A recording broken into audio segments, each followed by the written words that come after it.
안녕하십니까. 공인중개사 한남수TV입니다. 우리가 권리 분석을 하는 주 목적은 낙찰대금 이외에 추가로 인수해야 되는 그러한 권리가 있는지를 파악을 해서 입찰가에 반영을 하기 위해서지요. 인수해야 되는 그러한 권리는 유치권이나 법정지상권, 분묘기지권, 그리고 가장 중요한 대항력이 있으면서도 배당 요구하지 않은 선순위 임차권 등이 있습니다. 본 강의에서는 어떤 경우에 선순위 임차보증금을 매수자가 인수를 해야 되는지에 대해서 4가지 정도의 유형으로 구분해서 설명을 드리겠습니다. 이 내용은 말소 기준권리나 대항요건, 또 대항력의 개념, 확정일자와 우선변제권의 기능에 대해서 약간만 공부를 하시면 충분히 커버를 할 수가 있습니다. 제 이 강의를 통해서 선순위 임차인 문제를 말끔하게 해결하시기 바랍니다. 이 강의를 끝까지 시청하시면 입찰을 준비하시는 분들께서는 많은 도움을 받을 것으로 확신합니다. 이 선순위 임차권 문제를 해결해 드릴 수 있는 이 강의를 끝까지 시청하시고 구독 버튼, 좋아요 버튼 꼭 부탁드리겠습니다. 이런 목차로 설명을 드리겠습니다. 여러분들도 잘 아시겠지만 대항요건, 대항력, 확정일자와 우선변제권의 의미와 그 기능을 다시 한번 짚어보고 넘어가겠습니다. 두 번째는 본 강의의 테마인 선순위 임차인의 유형을 4가지로 구분을 해서 각 경우마다 매수인이 추가로 인수해야 되는 그런 권리가 무엇이고 또 얼마 정도가 되는지 여기에 대해서 자세히 설명을 드리겠습니다. 첫 번째는 선순위 임차인이 확정일자가 없을 경우에 매수인은 어떤 권리를 추가로 인수를 해야 되는지, 두 번째는 선순위 임차인이 확정일자는 있는데 배당 요구를 안 한 경우에 매수인이 얼마를 인수해야 되는지, 또 세 번째, 선순위 임차인이 확정일자가 있어요. 그리고 또 배당 요구까지 했다.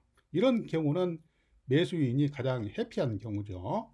네 번째는 선순위 임차인이 확정일자는 있습니다만은 확정일자가 저당권이나 가압류 이후에 받아진 경우, 이런 경우에 매수인은 추가로 어떤 권리를 인수해야 되는지 여기에 대해서 자세하게 설명을 드리겠습니다. 입찰을 준비하시는 분들은 정말로 많은 도움이 될 것입니다.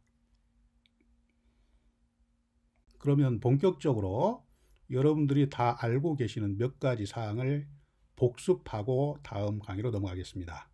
첫 번째, 대항요건과 그 발생 시점의 개념에 대해서 말씀을 드리면, 대항요건이라는 것은 주택의 인도와 전입신고를 마친 것을 대항요건이라고 합니다. 그 발생 시점은 2가지 모두를 마친 다음 날 0시에 대항요건이 발생한다는 얘기예요. 두 번째는 너무나도 중요한 개념이죠. 대항력이라는 것은 보증금을 모두 발환받을 때까지 주택 인도를 거절할 수 있는 권리란 얘기예요. 보증금을 다 받을 때까지 거기에서 살 수 있는 권리란 얘기죠. 이것은 말소 기준 권리 이전에 주택의 인도와 전입신고, 그러니까 대항요건을 갖췄어야 된다는 얘기예요. 그러면 보증금을 다 반환받을 때까지 인도를 거절할 수 있다. 세 번째, 우선변제권의 개념에 대해서 말씀을 드리면, 우선변제권은 확정일자를 받은 임차인이 그 순위에 따라서 배당을 받을 수 있는 권리입니다. 배당을 받으려면 확정일자를 갖춰서 우선변제권을 갖고 있는 사람이 배당 요구를 할 수 있어요. 물론 소액보증금 같은 경우는 확정일자를 갖추지 않아도 그 요건에 해당이 되면은 최우선 변제를 받을 수 있는 권리가 있습니다만은, 일단 순위에 따른 우선 변제를 받으려면 확정일자를 받아야 된다는 얘기예요. 그게 기본 개념입니다.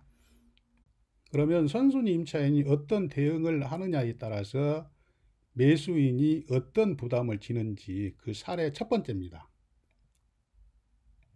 선순위 임차인이 확정일자가 없는데 배당 요구를 했어요. 아까 서두에 확정일자가 있어야 우선 변제권에 따라서 배당을 받을 수 있다. 또 배당 요구를 할 수 있다. 이렇게 말씀을 드렸는데 확정일자가 없으면서 배당 요구를 한 경우에는 소액보증금을 배당받기 위해서 배당 요구를 한 겁니다. 원칙적으로는 확정일자가 있어야 그 우선순위에 따라서 배당을 받을 수가 있어요. 그런데 소액보증금은 확정일자가 없더라도 배당 요구에서 배당을 받을 수가 있습니다. 사례는 서울 소재 주택 경매가 진행됐는데 2억 원에 낙찰이 됐습니다. 그 권리관계를 보시면 2012년 3월 8일 날 임차인이 들어왔어요. 그런데 확정일자는 안 받았습니다. 보증금은 7,500만 원이에요. 그 다음에 두 번째는 2012년 9월 7일 날 건재당권이 설정되었어요. 세 번째는 2015년 3월 5일 날 가압류가 등기됐습니다. 또 경매가 진행돼서 확정일자가 없지만 임차인이 배당 요구를 했어요. 이러한 사항에서 권리관계가 어떻게 되는지 이거를 정확하게 분석을 좀 해드리겠습니다. 일단 제일 중요한 게 권리 분석에서는 말소 기준 권리를 제일 먼저 찾아내야 돼요. 아시다시피 말소 기준 권리는 압류, 가압류, 저당, 근저당, 담보가 등기, 또 경매 개시결정 기입 등기, 또 경매 신청이나 배당 요구를 한 선순위 전세권, 이러한 권리 중에서 가장 먼저 등기가 된 게 말소 기준 권리입니다. 이 사례에서는 2012년 9월 7일 날 건재당권이 제일 먼저 등기가 됐죠. 이 권리가 말소 기준 권리예요. 제일 중요하죠. 말소 기준 권리를 제일 먼저 찾아내야 됩니다. 그 다음에 두 번째는 확정일자가 없으면서 임차인이 배당 요구를 했어요. 그럼 배당 요구를 했다는 얘기는 소액보증금을 변제받을 수 있다 이런 얘기예요. 그럼 소액보증금을 변제받을 수 있는 한도에 해당이 되는지 그걸 분석을 해야 되겠죠. 그러면 소액보증금은 1순위 건재당권 설정 그 당시에 소액보증금 기준을 따져봐야 됩니다. 그러니까 이 사례에서는 2012년 9월 7일자 건재당권 1순위 건재당권 설정 당시에 소액보증금 한도를 따져봐야 돼요. 그때 기준은 보증금 7,500만 원 이하이면 2,500만 원을 최선순위로 소액보증금 배당을 받을 수 있다 이 얘기예요. 근데 이 건에서는 지금 확정일자가 없어요. 근데 소액보증금 7,500만 원 범위에 들어옵니다. 그렇기 때문에 임차인이 소액보증금을 2,500만 원 배당을 받을 수 있습니다. 그 다음에 세 번째는 나머지 부분은 이제 이 임차인이 건재당권 설정보다 그러니까 말소 기준 권리 이전에 전입을 했기 때문에 대항력이 있죠. 낙찰자가 나머지 금액은 인수를 해야 된다는 얘기예요. 인수되는 금액은 5천만 원입니다. 보증금 7,500만 원에서 소액보증금 2,500만 원 배당을 받았기 때문에 낙찰자가 나머지 부분 5천만 원은 인수를 해야 된다는 얘기예요. 결국은 낙찰자가 부담해야 되는 총 금액은 낙찰가 이어가고 또 인수되는 임차보증금 5천만 원하고 해서 합계 2억 5천만 원을 부담하고 이 주택을 사는 겁니다. 내용 잘 아시겠죠? 끝나고 다시 한번 강의를 음미하면서 들으시면 머릿속에 잘 들어올 겁니다. 요약해서 반복해 말씀을 드리면 권리 분석에서 제일 먼저 해야 될 것이 말소 기준 권리를 찾아내는 것입니다. 그리고 또 두 번째는 임차인이 말소 기준 권리 이전에 전입이 되어 있으면 대항 요건을 갖추고 또 대항력이 있기 때문에 배당 요구를 안 했으면 인수를 해야 되는 거고 배당 요구를 했으면 소액보증금이 해당이 되는지를 분석을 하고 나머지 부분은 인수를 해야 된다는 얘기입니다. 이런 선순위 임차인은 입찰자들이 정말 중요하게 파악을 해야 돼요. 다음은 매수자에게 가장 불리한 사례를 말씀을 드리겠습니다.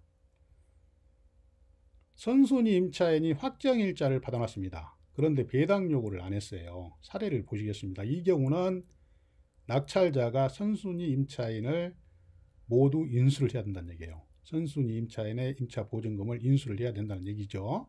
사례를 보시겠습니다. 사례는 전 슬라이드하고 똑같은 겁니다. 제일 먼저 2012년 3월 8일 날 보증금 7,500만 원에 임차인이 들어오면서 확정일자까지 받았습니다. 1순위 건전하고 설정일자, 말소 기준권리죠. 2012년 9월 7일 건전한권입니다. 가압류가 2015년 3월 5일 날 등기가 됐어요. 이 물건이 경매가 진행이 됐습니다. 선순위 임차인이 보시다시피 확정일자가 있죠. 근데 배당 요구를 안 했다는 얘기예요. 이 경우에 낙찰자는 무엇을 어디까지 부담을 해야 되는지 거기에 대한 해설입니다. 제일 먼저 말씀드렸듯이 권리분석에서는 말소 기준권리를 제일 먼저 찾아야 돼요. 2012년 9월 7일자 1순위 건전한권이 말소 기준권리가 되고, 그 전에 임차인이 대항요건과 확정일자를 받았기 때문에 우선 변제권과 대항력이 있어요. 그런데 임차인이 배당 요구를 안 했다는 얘기예요. 그런 경우에는 임차인의 보증금 7,500만 원이 대항력이 있기 때문에 낙찰자가 다 인수를 해야 된다는 얘기예요. 7,500만 원을. 그래서 결국 낙찰자가 부담해야 되는 금액은 2억 7,500만 원입니다. 낙찰 금액 2억 원하고 보증금, 인수되는 보증금 7,500만 원하고 합해서 2억 7,500만 원을 주고 이 주택을 사는 거예요. 물론 이 사실을 알고 샀으면 문제가 없어요. 알았다는 얘기는 2억 7,500보다 이 주택의 가치가 높다는 얘기죠. 뭐 3억이나 4억 정도 되겠죠. 그러면은 보증금 인수하고 이득이 충분히 있으니까 잔금 내고 소유권 이전을 받겠죠. 그런데 이 사실을 모르고 샀다 그런 경우는 보증금을, 그러니까 입찰 보증금이죠. 입찰 보증금을 포기하고 이 낙찰 자체를 포기를 해야 되는 경우도 있을 수 있다. 이 경우는 경매 사고입니다. 낙찰자가 철저하게 분석을 하고 입찰을 해야 된다는 얘기예요. 전 슬라이드에서는 매수인한테 가장 불리한 경우를 사례로 들었죠. 그런데 이번 슬라이드에서는 반대로 매수인이 가장 유리한 경우를 말씀을 드리겠습니다. 선순위 임차인이 확정일자가 앞서 있어요. 그리고 또 배당 요구를 했습니다. 배당 요구를 했으면은 확정일자가 앞서 있기 때문에 배당을 모두 받고, 낙찰자 입장에서는 경락대금을 납부하고 소유권 이전을 받고 임차인이 명도를 해주기 때문에 그때부터 온전히 권리 행사를 다 할 수 있다는 얘기죠. 낙찰자 입장에서는 제일 해피한 경우입니다. 사례를 들어서 설명을 드립니다. 이 사례도 마찬가지로 똑같습니다. 임차인이 2012년 3월 8일 날 입주를 했어요. 확정일자를 받았습니다. 보증금은 7,500만 원입니다. 1순위 건전한권 설정일자가 2012년 9월 7일 당연히 말소 기준권리가 됩니다. 다음에 가압류가 2015년 3월 5일 배당 요구를 했습니다. 경매 진행이 되면서 임차인이. 이 경우에 낙찰자가 인수를 해야 될 사항이 있는지 거기에 대해서 해설을 해드리겠습니다. 일단 마찬가지로 말소 기준권리를 먼저 찾아야 되겠죠. 1순위 건전한권 설정일자 2012년 9월 7일 날 그 건전한권이 말소 기준권리가 된다는 얘기예요. 또 임차인이 1순위로 확정일자를 받았기 때문에 우선 변제권을 가지고 보증금 7,500만 원을 모두 변제를 받았어요. 낙찰 금액이 2억 원이기 때문에 그 범위 내에서 임차인 인수할 금액은 제로, 인수할 금액이 없다는 얘기예요. 결국은 낙찰자가 낙찰대금 2억만 납부를 하고 소유권 이전을 받고 또 임차인도 모두 배당을 받았으니까 명도를 해줘서 결국은 바로 내가 권리 행사를 다 할 수 있다. 아주 낙찰자한테 제일 해피한 경우입니다. 아시겠죠? 다음은 마지막 사례입니다. 지금까지 설명드렸던 내용을 합해서 말씀드린다. 이렇게 생각하시면 되겠습니다. 마지막 네 번째로 선순위 임차인이 확정일자를 받긴 했는데 언제 받았나? 건전당권 설정 이후에 아마도 경매가 들어가니까 그때 동사무소 가서 확정일자를 받은 모양입니다. 원칙적으로는 확정일자는 동사무소에서 전입신고를 할 때 같이 확정일자를 받아야 되는데 전입신고만 먼저 하고 확정일자를 안 받았다는 얘기예요. 몰랐겠죠. 이 사례를 두 가지로 나누어서 낙찰자가 어떤 부담을 하는지 설명을 드리겠습니다. 사례를 일단 디스플레이 하겠습니다. 2012년 3월 8일 날 임차인이 주민등록 전입신고를 했어요. 보증금 7,500만 원의 임차 보증금으로. 그런데 그때 확정일자는 안 받았습니다. 대항 요건만 구비하고 확정일자는 안 받았어요. 다음 2012년 9월 17일 날 건전당권 설정이 됐습니다. 요게 말소 기준권리가 되겠죠. 그 다음에 가압류가 등기가 됐어요. 또 소유자의 사정이 안 좋아서 이제 경매가 들어가니까 임차인이 그때 동사무소 가서 확정일자를 받은 겁니다. 이 경우에 매수자가 어떤 부담을 해야 되는지 두 가지로 구분을 해서 말씀을 드리겠습니다. 일단 제일 먼저 해야 될 것은 말소 기준권리 2012년 9월 7일 건전당권을 찾아냈어요.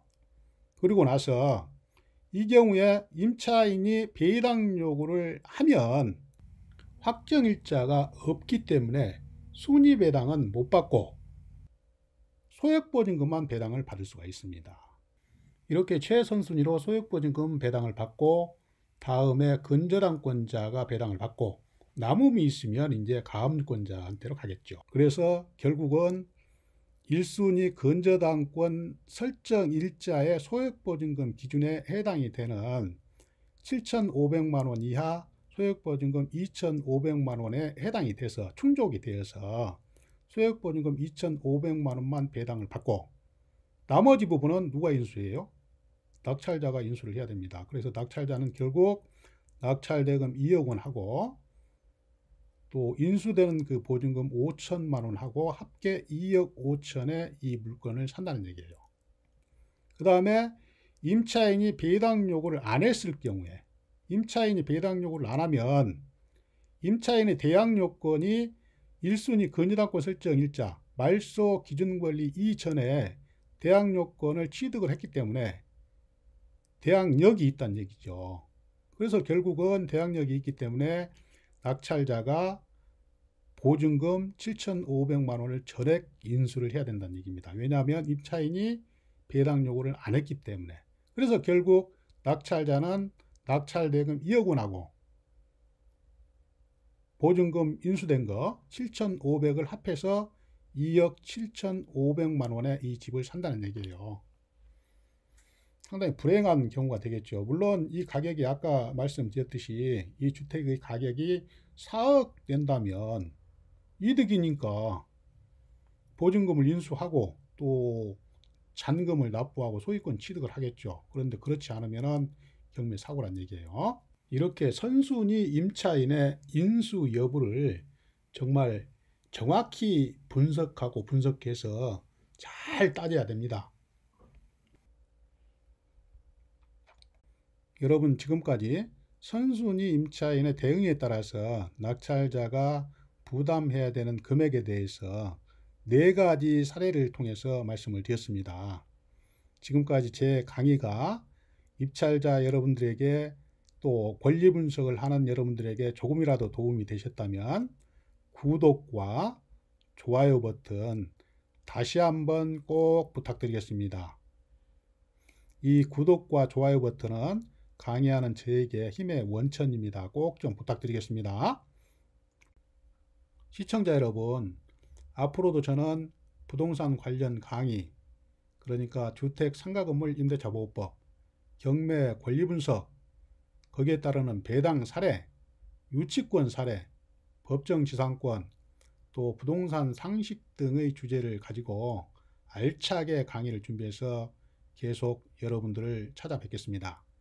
항상 건강하시고 다음 강의에서 또 뵙겠습니다. 지금까지 대단히 수고하셨습니다. 안녕히 계십시오. 감사합니다.